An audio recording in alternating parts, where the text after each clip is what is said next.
Good morning students. 12th class maths RBSC board chapter 9 exercise आपकी 9.4। आज हम एक नया टॉपिक करने जा रहे हैं जिसका नाम है इंटीग्रेशन बाय पार्शियल फ्रैक्शन। आज हम ये समझेंगे कि इंटीग्रेशन बाय पार्शियल फ्रैक्शन होता है क्या है, और इसके बाद में फिर आपका एक पॉइंट और बच जाता है, मेथड भी बोल एक मेथड और, जिसका नाम है इंटीग्रेशन बाय पार्ट्स। अब इंटीग्रेशन बाय पार्शियल फ्रैक्शन को करने से पहले इसका कुछ बेसिक कंसेप्ट है जो हमारे लिए करना बेहद इम्पोर्टेंट हो जाता है। यदि वो बेसिक कंसेप्ट किसी भी चैप्टर के अगर हमारे बेसिक कंसेप्ट अच्छे से क्लियर हो तो फिर हम उस एक्सरसाइज को बड़े आराम से कर लेते हैं। देखिए, इंटीग्रेशन में हमने अब तक का क्या देखा। अगर इंटीग्रेशन की बात करूं तो फर्स्ट में हमने क्या समझा था, इसमें इंटीग्रेशन बाय सिंपल इंटीग्रेशन किया था। फिर उसके बाद में सिंपल कर लिया। फिर सेकंड पॉइंट पे हमने क्या किया था, इंटीग्रेशन बाय सब्स्टिट्यूशन मेथड, जो एक्सरसाइज 9.2 और 9.3 में किया था। इसके बाद में एक्सरसाइज 9.4 में हम क्या समझते हैं, इंटीग्रेशन बाय पार्शियल फ्रैक्शन। और इसके बाद फिर लास्ट बच जाता है आपका fourth part, integration by parts. देखो, सिंपल इंटीग्रेशन सब्स्टिट्यूशन मेथड से, तीसरा पॉइंट आपका इंटीग्रेशन बाय पार्शियल फ्रैक्शन आता है, और लास्ट में क्या बचता है, इंटीग्रेशन बाय पार्ट्स। तो ये चार पार्ट्स में आपके इंटीग्रेशन को डिवाइड किया हुआ है। अब integration by partial fraction actual में होता क्या है। जैसे आपने डिफरेंशिएशन किया तो डिफरेंशिएशन में क्या था, जब भी हम डी बाय डी एक्स क्या निकालते थे, u अपॉन वी, तो हम इसको क्या कहते थे, क्यूसेंट रूल बोलते थे। और दो इसको क्या कहते थे, डी अपॉन डी एक्स क्या, u इंटू वी, इसको हम प्रोडक्ट रूल कहते थे। डिफरेंशिएशन की लैंग्वेज में हम इसको क्यूसेंट रूल यानी कि u अपॉन वी, और इसको क्या कहते थे, हम प्रोडक्ट रूल कहते थे। अगर मैं इंटीग्रेशन की बात करूं तो देखो, आप एक टाइप से इसको इंटीग्रेशन बाय पार्शियल फ्रैक्शन एक प्रकार से आप इसको क्यूसेंट रूल भी बोल सकते हो। क्या, क्यूसेंट रूल। और इंटीग्रेशन बाय पार्ट्स को क्या बोल सकते हो, प्रोडक्ट रूल। ठीक है ना। अब देखो, इसको समझने से पहले इंटीग्रेशन का बेसिक, किसी भी चैप्टर हो, चाहे कोई भी चैप्टर हो, उसका बेसिक ही वेरी इंपॉर्टेंट होता है, तब हम उस एक्सरसाइज को कर पाते हैं। पार्शियल फ्रैक्शन, देखो फ्रैक्शन होता क्या है। जैसे 1/2 ये फ्रैक्शन है। कैसा फ्रैक्शन है, प्रॉपर फ्रैक्शन है। क्यों, क्योंकि न्यूमरेटर लेस देन है और डिनोमिनेटर मोर देन है। और अगर मैं इसकी बात करूं तो ये जैसे यहाँ पर अगर 3 हो गया, यहाँ पर 2 हो गया, ये भी आपका फ्रैक्शन ही है। कैसा, ये इम्प्रॉपर फ्रैक्शन है। ये प्रॉपर फ्रैक्शन, ये इम्प्रॉपर फ्रैक्शन। इम्प्रॉपर फ्रैक्शन क्यों है, देखो ये तो बिल्कुल एक्यूरेट है, क्योंकि हम इसके स्थान पर इसको 1 और 1/2 लिख सकते हैं। हमें फ्रैक्शन में क्या होना चाहिए कि न्यूमरेटर लेस देन होना चाहिए और डिनोमिनेटर मोर देन होना चाहिए। लेकिन यहाँ पर क्या है, यहाँ पे न्यूमरेटर बड़ा है और डिनोमिनेटर छोटा है, इसलिए इसका जो प्रॉपर मेथड बनेगा वो ये बनेगा। फिर आप ऐसे भी बोल सकते हो, जैसे यहाँ पर 4 है और यहाँ पर 4 है, ये भी आपका एक फ्रैक्शन है। तो क्योंकि मुझे इसको अच्छे से बनाना है प्रॉपर में, तो देखो कभी भी जब 4/4 यानी कि ऊपर भी जो पावर है, आप इसको ऐसे कह सकते हैं कि ऊपर 2 की पावर 2 है और नीचे भी कितनी है, 2 की पावर 2 है। तो आप इसके स्थान पर क्या लिखना पसंद करोगे, 1 लिखना पसंद करोगे। तो कुछ बेसिक कंसेप्ट थे जो आपके इसमें पार्शियल फ्रैक्शन में यूज होने के लिए है, बड़े इम्पोर्टेंट रहेंगे आपके लिए अगर ये बेसिक है। दूसरा एक और होता है, वो मैं साथ के साथ भी बता सकता हूँ, या फिर देख लो आप, जैसे ax + b, ये कौन सी पोलिनोमियल, अगर पोलिनोमियल की बात करो, क्योंकि आप पोलिनोमियल पढ़ चुके, तो ये कैसा पोलिनोमियल है, तो ये लीनियर पोलिनोमियल है। और अगर मैं इसकी बात करूँ, ax² + bx और + c = 0, तो ये कैसा पोलिनोमियल है, ये आपका क्वाड्रेटिक पोलिनोमियल है। और अगर मैं इसकी बात करूँ, ax³ + bx² + cx और +d और = 0, तो ये भी आपका पोलिनोमियल है। कैसा है, क्यूबिक पोलिनोमियल है। और यहाँ पर अगर मैं इसकी बात करूँ, ax⁴ + bx³ और प्लस सी एक्स स्क्वायर और प्लस ऐसे ही डी एक्स और प्लस ई समथिंग ऐसे आएगा। तो ये भी आपका पोलिनोमियल है। ये कैसा पोलिनोमियल है? ये क्वाड्रेटिक पोलिनोमियल है। लेकिन इंटीग्रेशन बाय पार्शियल फ्रैक्शन में हमें समझना क्या है, मेन चीज़ है वो, ये चीज़ें आप ध्यान रखना, क्योंकि ये इंटीग्रेशन बाय पार्शियल फ्रैक्शन के लिए वेरी इंपॉर्टेंट है। अगर ये बेसिक थोड़ा हमारे अच्छे से कंसेप्ट समझ में आ जाएंगे तो फिर हम इसको बहुत ही आसानी से कर पाएंगे। वैसे ज़्यादा टफ टॉपिक नहीं है, बहुत ही इजी टॉपिक है। बस थोड़ा सा कंसेप्ट एक बार समझ में आए तो फिर हम इसको बहुत आसानी से कर लेंगे। देखो आपको कैसे कैसे मिलेंगे, जैसे आपको पी एक्स स्क्वायर प्लस में यहाँ पर क्यू एक्स और प्लस में कितना आर, और अपोन में की अगर मैं बात करूँ तो यहाँ पे एक्स माइनस ए और फिर एक्स माइनस बी और फिर इसके बाद में एक्स माइनस सी, ऐसा फॉर्मेट आपको मिलेगा। तो आपको ये ब्रेक करना है। क्या बताया मैंने? P X square plus Q X plus R X minus A X minus B X minus कितना सी, ऐसा आपको फॉर्मेट मिलेगा, जिसको आपको क्या करना है? इंटीग्रेट करना है। अगर हम डायरेक्ट इसको इंटीग्रेट करेंगे तो बड़ी परेशानी हो जाएगी, डायरेक्ट इंटीग्रेट ही नहीं होके आएगा ये। तो फिर इस ऐसे क्वेश्चनों को इंटीग्रेट करने के लिए हम किस मेथड का यूज़ करते हैं? Partial fraction. और ब्रेक करेंगे हम इसको। कैसे ब्रेक करेंगे हम इसको? देखो ए अपोन में एक्स माइनस ए, फिर प्लस बी और अपोन में एक्स माइनस बी, ठीक है ना। फिर इसके बाद में ये आ गया आपका प्लस सी और अपोन में एक्स माइनस सी। हम इसको ऐसे ब्रेक कर लेंगे इसकी कैलकुलेशन आसान करने के लिए, ठीक है ना। ऐसे आप ब्रेक कर लो। इसके स्थान पर आप इसको इसको और इसको इंटीग्रेट करोगे तो क्वेश्चन आपका बहुत सिंपल हो जाएगा। और इसमें हमें दो बातों का ध्यान रखना है। प्रॉपर फ्रैक्शन होना चाहिए। ऊपर अगर x की बात करूँ तो x की पावर 2 है, नीचे क्या है? 1 2 3, यानी कि ऊपर पावर कोई भी नंबर है, जैसे ऊपर a की पावर 2 है, ऐसे मान लो चलो ऊपर जैसे 2 है और नीचे कितना है? 3 है, तो ये प्रॉपर फ्रैक्शन में आता है, ठीक है ना। एक्स स्क्वायर की पावर कितनी है? ऊपर 2, यहाँ पर 1। यहाँ पर अगर इन पूरे सबको मैं कैलकुलेट करूँ तो 1 2 3, तो ये प्रॉपर फ्रैक्शन में। अगर प्रॉपर फ्रैक्शन है तो आप ऐसे ब्रेक करोगे। इसके बाद में ऐसा भी फॉर्मेट हो सकता है आपके पास में, जैसे सेकंड मैं लिखता हूँ क्या यहाँ पे? पी एक्स और प्लस में कितना? क्यू। और अगर मैं अपोन की बात करूँ तो यहाँ पे एक्स माइनस ए और फिर यहाँ पे एक्स माइनस बी, ये भी आपको फॉर्मेट मिलेगा, ठीक है ना। P X plus Q upon X minus A और एक्स माइनस बी। तो फिर आप इसको कैसे ब्रेक करोगे? पहले ये देखो ऊपर लीनियर पोलिनोमियल है। कैसा? पहले हमारे पास में होता था A X plus B, linear polynomial, क्योंकि x की पावर कितनी है? 1 है। लेकिन अगर यहाँ पे बात करूँ तो 1 ही और 1 ही। अगर इसको मैं कंप्लीट को सोल्व करता हूँ तो पावर 1 और 1 कितनी हो जाएगी? 2 हो जाएगी।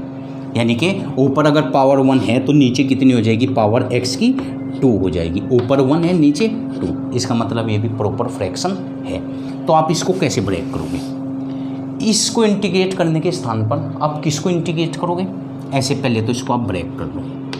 a upon X minus A और यहाँ पर प्लस b अपोन में x माइनस बी। तो आप इसको इंटीग्रेट न करके इसको अलग और इसको अलग सेपरेट इंटीग्रेट करोगे तो सेकंड सिचुएशन हो गई आपकी। इसके बाद में थर्ड स्थिति क्या हो सकती है? Third position. यहाँ पे अगर मेरे पास में पी एक्स स्क्वायर और प्लस में कितना हो? क्यू एक्स हो और प्लस में क्या हो? आर हो, ठीक है ना। और अपोन की अगर मैं बात करूँ तो यहाँ पे चलो ए के स्थान पे लिख लेते हैं एक्स माइनस ए और इसकी पावर कितनी हो? इसकी पावर आपके पास में 3 हो। देखो ऊपर मैंने क्या बताया, P X square plus Q X plus R upon में एक्स माइनस ए और इसकी पावर 3।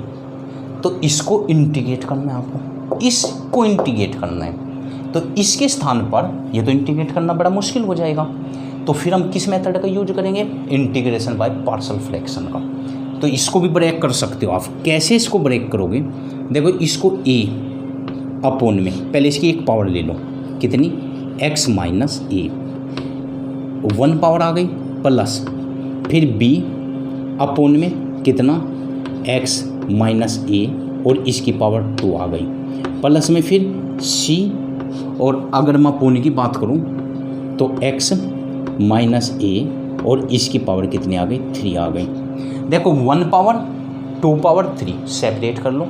तो इसके स्थान पर हम इंटीग्रेट किसको करेंगे, इसको अलग से, इसको अलग से, इसको अलग से।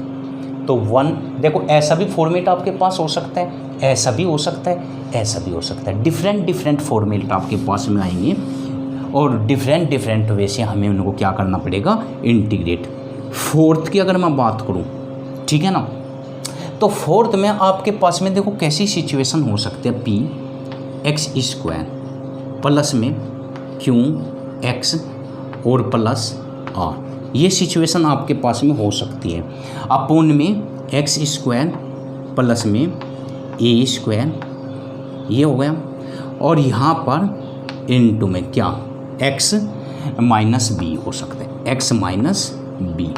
अगर ये सिचुएशन आपके पास में आती है, क्या, P X square plus Q X plus R upon में X square plus A square X minus B, तो इसको कैसे आप ब्रेक करोगे, तो आप इसको ब्रेक करोगे ए एक्स प्लस बी, इसको कैपिटली ले लो बी, और अपोन की बात करूँ तो इसको रख दो पहले, तो एक्स स्क्वायर प्लस में कितना, ए स्क्वायर, फिर यहाँ पे प्लस आएगा तो ए बी तो आ गए, अब सी अपोन में कितना, इसको रख दो, ये कितना है आपका, x माइनस बी।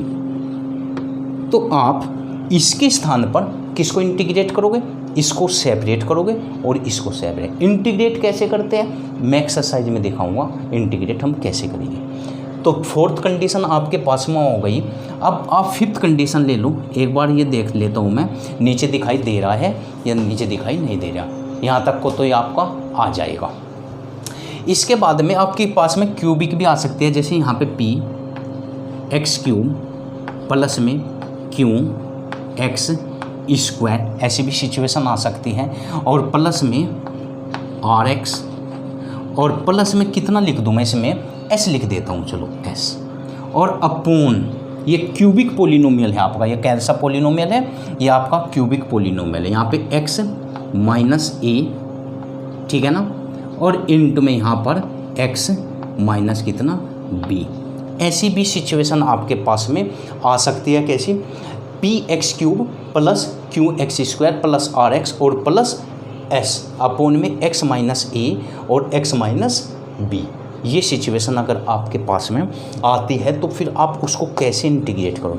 देखो अगर मैं इसकी बात करूँ तो इसमें क्या सिचुएशन है, ऊपर तो x की पावर 3 है, चेक कर लो, x की पावर 3, यहाँ पे अगर इसको मैं सिंप्लीफाई करता हूँ तो एक्स स्क्वायर बनेगा, नीचे पावर कितनी है, x की पावर 2 है, यानी कि न्यूमरेटर में पावर बड़ी है और डिनोमिनेटर में छोटी।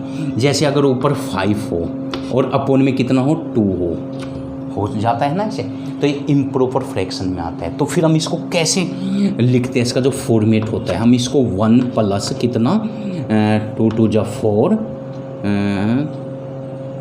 2 1 2, नहीं ऐसे नहीं लिखेंगे हम इसको, यहाँ पे 2 लिखेंगे और यहाँ पे 1 अपॉन 2 लिखते हैं, या तो आप ऐसे लिख लो, क्योंकि देखो यहाँ पे, या फिर आप ऐसे लिख लो 2 और 1 अपॉन 2। लेकिन ये जो हम कर रहे हैं इंटीग्रेशन बाय पार्शियल फ्रैक्शन, उसके लिए ये आपका उपयुक्त है। इसको हम क्या कहते हैं, इसको बोलते हैं हम क्यूसेंट, इसको हम क्या बोलते हैं, रिमाइंडर। आगे देखो, जैसे अगर यहाँ पे ये बात आपकी समझ में नहीं आई तो मैं एक बार समझा देता हूँ। जैसे हमने 2 से डिवाइड किया, किसको, 5 को अगर मैं डिवाइड करता हूँ तो 2 2 जा कितना होता है 4, यहाँ पे 1। तो हम इसको लिखते कैसे हैं, तो 2 प्लस यानी कि 1 और अपोन में कितना 2, ऐसे लिखते हैं ना। अगर सिंपल भाषा में तो क्यूसेंट प्लस रिमाइंडर, और अपोन में ये क्या होता है डिविडेंट, ये डिविडेंट होता है, ये डिवाइजर होता है, ये क्यूसेंट होता है, ये रिमाइंडर होता है। तो ऐसे लिखते हैं ना, और अपोन में 2। तो ऐसे ही हमें इसमें कुछ करना पड़ेगा। मैं एक बार चेक आ जाएगा इसमें। तो फिर हम इसको इसके स्थान पर कैसे लिखेंगे? तो हम इसको ब्रेक करते हैं 1 प्लस आर, यानी कि जो भी रिमाइंडर हो, और अपोन में ये सेम वैल्यू क्या, x माइनस ए और दूसरी x माइनस बी, इसको हम इंटीग्रेट करेंगे। यानी कि जहाँ पर भी आपका ऐसा लिखा हुआ होगा तो हम उसके स्थान पर इसके स्थान पर ये, यानी कि न्यूमरेटर में पावर ज़्यादा होगी और डिनोमिनेटर में पावर कम होगी, तो उसके स्थान पर हम इसको इंटीग्रेट करेंगे। यहाँ पर क्या था देखो, अगर ऐसी सिचुएशन है तो इसके स्थान पर हम इसको इंटीग्रेट करेंगे, सिचुएशन ये है तो उसके स्थान पर हम इसको इंटीग्रेट करेंगे, इस सिचुएशन में इसको करेंगे, इसमें ये। और लास्ट में फिर एक बात और कहना चाहूँगा, अभी तो टाइम है इसमें, इसके लिए हमें प्रॉपर फ्रैक्शन चाहिए। हम फ्रैक्शन पहले कर चुके।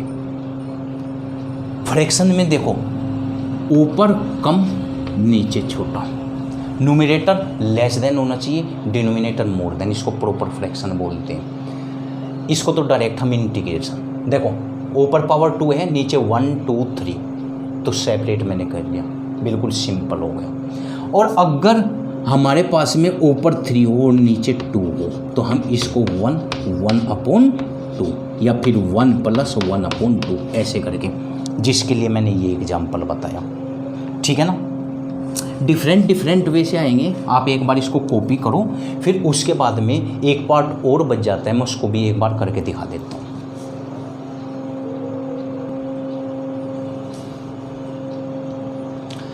अब ये देखा आपने, देखो ये 5 यहाँ पे, ये यहाँ पे क्यूसेंट आएगा, यहाँ पे क्या आएगा क्यूसेंट, ठीक है ना, और प्लस रिमाइंडर अपॉन ये। 6 पोजीशन आपकी ये हो सकती है, क्या हो सकती है कि x माइनस पी और दूसरा x माइनस कुछ भी मान लो, चलो q मान लेता हूँ मैं, q, और अपोन में x माइनस ए और फिर x माइनस बी। अब यहाँ की अगर मैं बात करूँ, देखो 1 और 1 2 पावर, और यहाँ पे भी 1 और 1 2 पावर, मीन्स ऊपर भी कितना 2 और नीचे भी कितना 2, तो इजिकल टू 1 आ जाएगा। तो फिर हम इसको कैसे इंटीग्रेट करेंगे, इसके लिए फिर अलग मेथड हो जाता है। इसको जब भी हम इंटीग्रेट करेंगे इस फॉर्मूले से करेंगे, 1 प्लस ए और अपोन में कितना, ये सेम वैल्यू x माइनस ए, फिर प्लस यहाँ पर b और अपोन में कितना x माइनस बी। तो हम इसमें इसको इंटीग्रेट न करते हुए देखो x minus P x minus Q upon में x minus A x minus B, इसको इंटीग्रेट न करने के स्थान पर हम किसको करेंगे 1 plus A upon X minus A और plus B upon X minus B, इसके स्थान पर हम इसको इंटीग्रेट करेंगे। तो ये आपके बेसिक कंसेप्ट हुए। अब हम इसके बाद एक्सरसाइज कौन सी करते हैं, एक्सरसाइज करेंगे 9.4। अगर ये बेसिक कंसेप्ट आपके अच्छे से क्लियर हो गए तो अब हम नेक्स्ट वीडियो में एक्सरसाइज 9.4 करेंगे।